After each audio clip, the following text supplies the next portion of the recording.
guys, and welcome back to my channel. Today I do want to talk about parenting and BPD. First and foremost, I do want to validate that parenting is a really hard thing to do. It is challenging, it's overstimulating, and at the end of the day, there's no perfect parent. We all slip, we all have our bad days. I'm sure we've all been reactive at one point in time, and the guilt and the shame around that can really haunt us.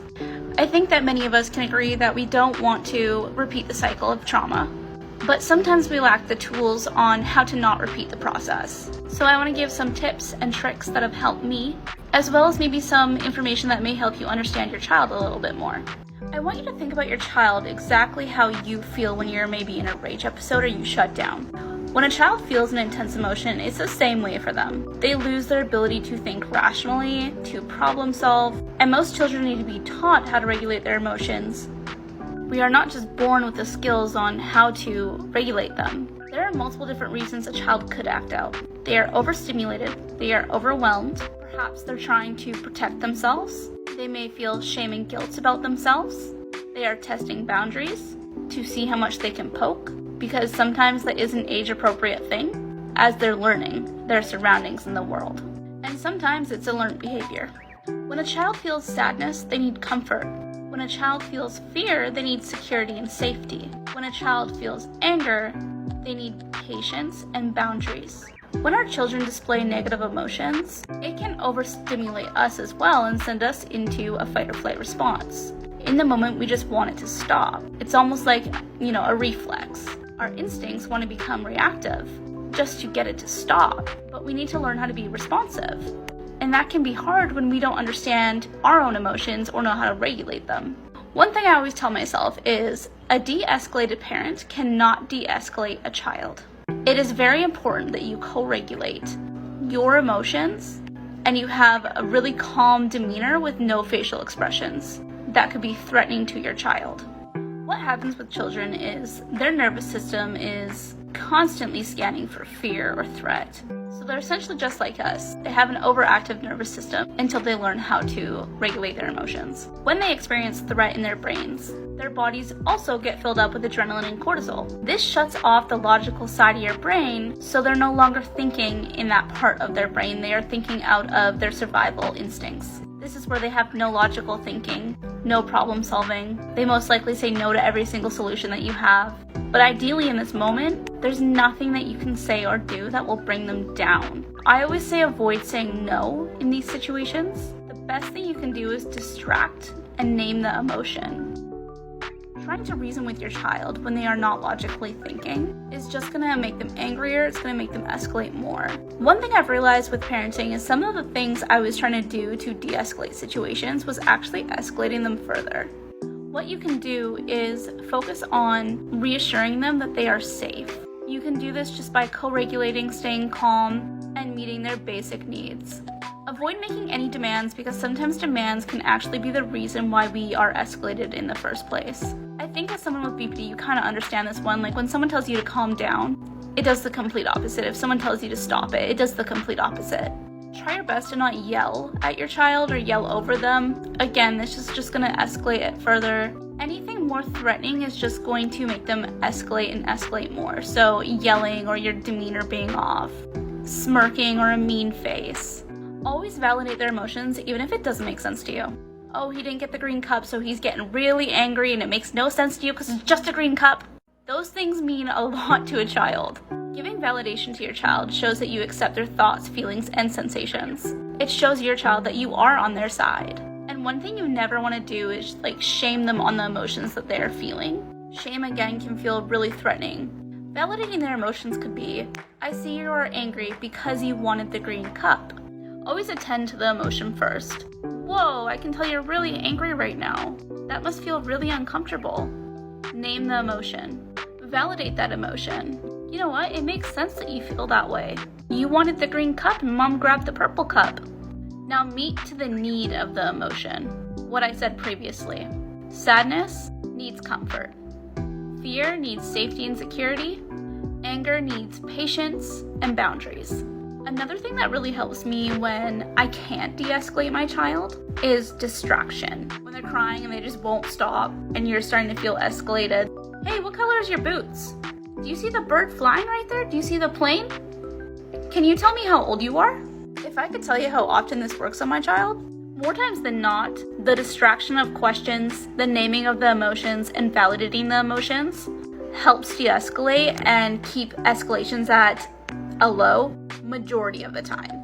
Another thing that has helped me is knowing that this is all age-appropriate things. You know, every child goes through the testing of boundaries, the extreme emotions. While it can be really hard to deal with, this is how they learn and this is how they grow. It is really important that we allow them to have their own decision-making, independence, the ability to tell us when we're in the wrong. And it's very important to also allow them to express themselves in the ways that they are needing. The reason why decision-making and independence, as well as the freedom to express themselves, is so important is because if you don't allow them to make their own decisions, if you are over-controlling because you just want them to be obedient and because you just want them to comply, is because if you don't allow them the freedom of any of these things, they're never going to build a sense of autonomy. A sense of autonomy is a big contributing factor to developing a personality disorder, as well as being more susceptible to domestic violence or, chronic stress, the inability to regulate emotions, the inability to make decisions or trust their own judgment. If you're constantly controlling their life, their decisions, they will start to have self-doubt and self-shame. They will be more easily influenced and easier to control. They're gonna be more likely to engage in peer pressure if you don't allow them to also be, somewhat competent. And that's also why we struggle with the things that we do to this day, is because we lack a sense of autonomy. So it's very important that you want to give your child any sense of autonomy you can. The ways I try to build my son's autonomy is always asking him, do you want a green shirt today or a yellow shirt today? Do you want to make your toast for breakfast? He literally puts the toast in the toaster, he will butter it, he makes his own breakfast every single morning. He's only 2.5. Another way is if, let's just say, someone wants a hug from him and he says, no, actually I don't want a hug. That is his right, that's his ability to say no. And if he doesn't want a hug, he doesn't have to get or give a hug. It's important that we're also listening to their boundaries, because if we want them to respect us, we also have to hold respect for them and their bodies as well. Now, for a parent's side of things, it can be really hard when we're overstimulated, or hard when our child hits us and isn't respecting our body. If my child ever gets physical with me, I will hold his hands and I will tell him, it looks like you're really angry right now. It's okay to be angry, but it's not okay to not respect mommy's body. I will allow him to take it out on a pillow if he wants to. If he wants to hit a pillow, at least he's releasing some kind of anger. But I tell him it's not okay to hurt somebody else or damage any belongings. If you are overstimulated, you can hold ice in your hands, put a cold cloth on your forehead, go take a shower. If you're able to, take a mommy break. Ask someone to watch them, leave them with dad, if those are options. Never feel guilty for needing a break to recoup yourself. If you aren't able to recoup yourself, you're inevitably going to be burnt out, less patient, more triggered, more on edge, more irritable. And I honestly don't blame you. It's really goddamn hard to be a parent. I always say my child tests me more than I think anyone ever has. But that's what they're here to do. They will test and test and test, how much they can push to learn their surroundings, the world, and how to grow. Lastly, if you ever do have a bad day, just know that you're not alone. You are definitely not the first parent to get reactive, and you will not be the last one.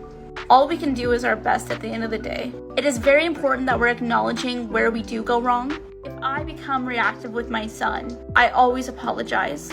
I tell him sorry for yelling. Mommy was upset, that's no excuse. We talk about how we can deal with it differently.